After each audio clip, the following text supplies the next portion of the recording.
Hey guys, it's Dr. Justin Marcagiani here. Today's video is a question I get all the time from patients. Is diet alone enough to address my SIBO, my fungal overgrowth, my parasite, my dysbiosis? Is it enough to address that? And I will tell you, it's an important foundation to making that diet change. It sets the table to starve a lot of the microbes. And before we go in a little bit deeper, please smash that like button. Please put your comments down below and make sure you share with family and friends that could benefit from this information. So first off, you have microbial imbalances in the gut, right? Those microbial imbalances are going to happen due to a handful of reasons. Antibiotic use in the past, too much sugar, refined sugar, processed flour, grains, too much conventional foods with Roundup or glyphosate in there that can impact the microbiome, too much food that's conventional with pesticides that are going to naturally just knock down your gut flora. I would say stress, poor hydrochloric acid enzyme levels and production in the gut, and not enough fermented food as well. I think those would be the big five reasons why.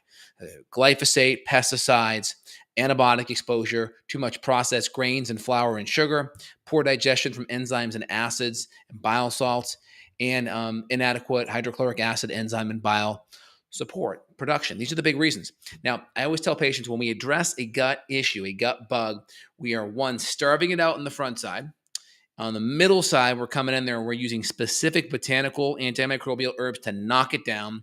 And then on the third angle, we're going to come in there and we're specifically going to crowd it out. We're going to use Bifidobacter lactobacillus, Saccharomyces, maybe spore-based bacteria. We're going to do bacteria that's beneficial, that will help crowd it out, that will help shift the pH a little bit more acidically in the small intestine and colon and make it harder for a lot of these bad bugs to grow. Things like Saccharomyces, notorious for being able to crowd out C. diff, being able to crowd out H. pylori, being able to crowd out even blasto.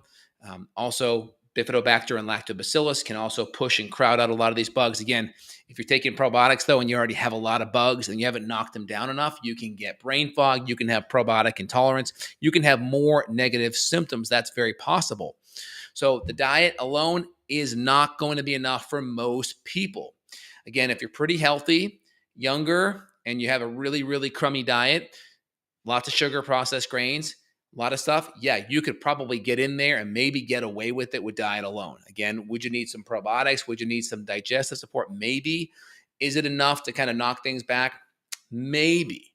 Again, anytime there's been more chronic illness, this has been a more chronic issue. Anytime you have bigger bugs, H. pylori, a parasite issue. Also, it depends on how much of bacteria you have. I see some patients that have maybe staph or strep, and it's like one time elevated, maybe 1x above the reference range. I see some with literally 10,000 times above the reference range. So if you're right on the fence in regards to bacteria counts, maybe. Again, you can always try it. My foundational recommendation is I always set the table with the diet and lifestyle component out of the gates. We always make sure hydration's good, clean water, clean food, because all that glyphosate and pesticide can mess up the microbiome. We get the hydrochloric acid enzymes. We get that good production so we can break down our food. Guess what? Your food can be a stressor if you're not digesting it and breaking it down. If you're eating good fats and good proteins, maybe even the right amount for what you need. If you're not breaking that protein and fat down and it's fermenting, putrefying, rancidifying, that's going to create more stress on your digestive system because that food's essentially rotting in your tummy. So you got to make sure you're able to break everything down. You got to make sure you're not adding in glyphosate and pesticides. You got to make sure you're keeping your sympathetic nervous system curtailed. You're not getting overly stressed. You're not overly stimulating your adrenals. You're using maybe some adaptogens. You're using some hydrochloric acid enzymes. You're getting to bed on time. You're using nutrients like magnesium or theanine or GABA to kind of calm your body when you do feel stress. Maybe using adaptogens like ashwagandha or like my Adrenal Revive that has a complex of 4 or 5 different big adaptogens like eleuthero, ginseng, ashwagandha, eleuthero, rhodiola. Those are my kind of big 4 or 5 that I like a lot. And so when I work with a patient, we're going to have that diet as a solid foundation. Number one, it's going to increase the nutrient density. Very important. 2, we're ensuring that it's cooked properly. We're breaking it down.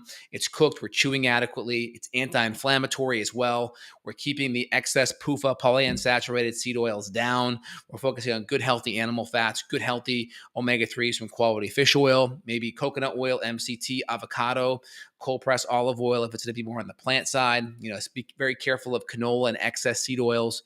really important. And then again, we're trying to be more organic. Why on the organic? We talked about the glyphosate, how that impacts the microbiome and gut permeability / leaky gut. We talked about pesticides, organochlorines.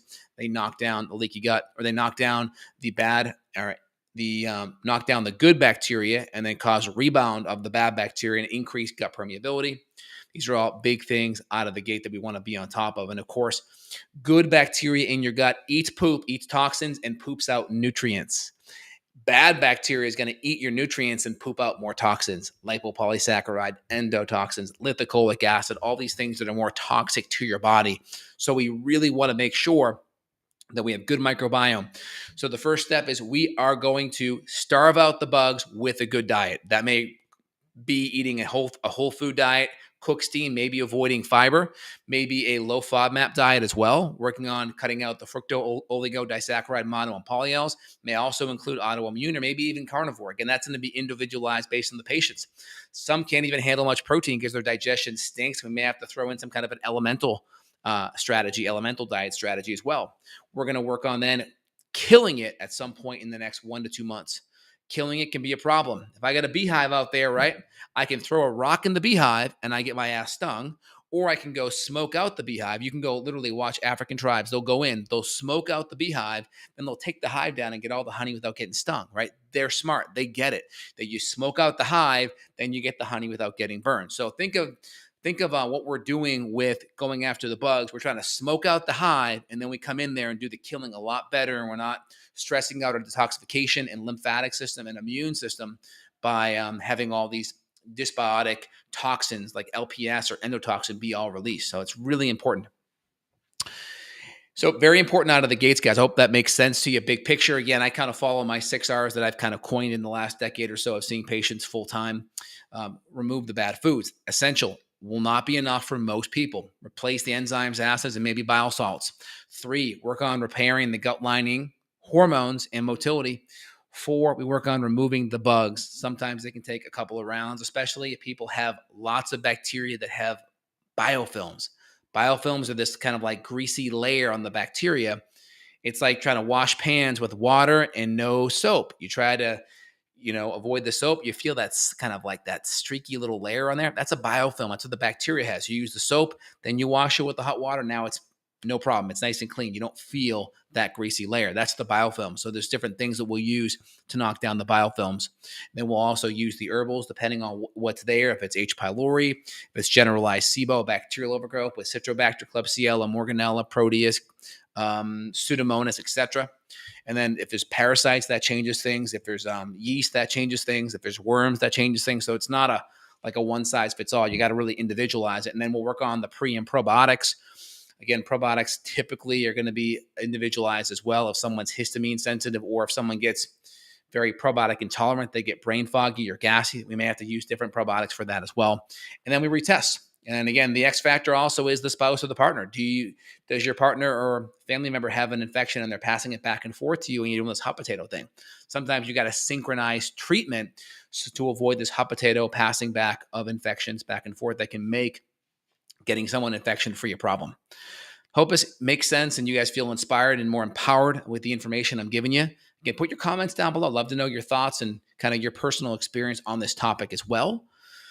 And again, I'm Dr. J here. If you want to reach out, I'm available worldwide. I'll put a link down below where you can reach out and schedule with myself and my team. We'll be happy to help you out and really work on getting to a plan of getting to the root cause of what's going on in your health challenges. Again, Dr. J here. Let me see if I have any questions. Is it true that organ meats are more nutritious than vegetables? Oh, yeah. I mean, by far. I mean, if you look at the amount of folate or certain nutrients that are in, let's say, a carrot or kale, it's exponentially higher. And it makes sense, right? Because if you look at animals that are pasture-fed, right, they concentrate chlorophyll. They concentrate plant matter.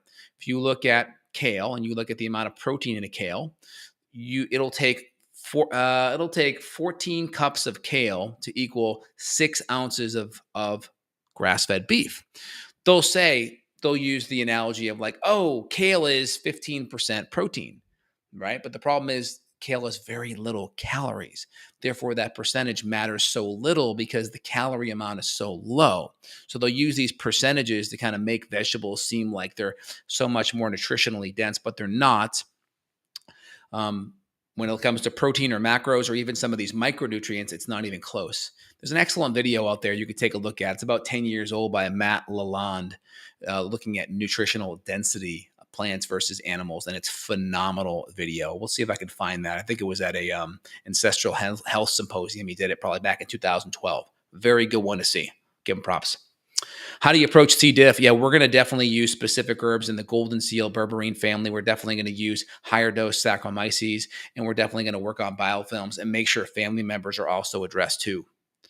Can gut problems cause nerve damage? Yeah, it can, because you have this thing called the migrating motor complex that is basically activated by the parasympathetic nervous system that helps kind of move food through your intestinal tract from the stomach, small intestine, large intestine, colon, out into the stool, out into your toilet. And if we don't have that good migrating motor complex and things sit in your stomach too long, we can reabsorb a lot of toxins. If our acidity stays in our stomach too long, this is called gastroparesis. That can irritate the stomach and irritate the esophagus as well. So it is possible. Again, you need to have good parasympathetic nervous system response. We have to use things that help accelerate motility, natural prokinetics. Ginger is one of those as well. So I like that. So yeah, definitely possible to have nerve issues that are driving a lot of gut problems. There's also some data showing head injuries can cause gut problems too. So again, if you have a head injury, make sure you're doing good things to help reduce the inflammation, whether it's hyperbaric, find a good chiropractor, do some cranial sacral therapy work to make sure the bones in your skull are working properly. There's also different lasers and red light therapy you can also do as well. All right, guys, awesome questions. Really appreciate it. All right, y'all have a phenomenal night here, and put comments down below. And if you want to reach out, again, worldwide consult support down below as well. All right, guys, have a good one. Dr. J signing out. Peace.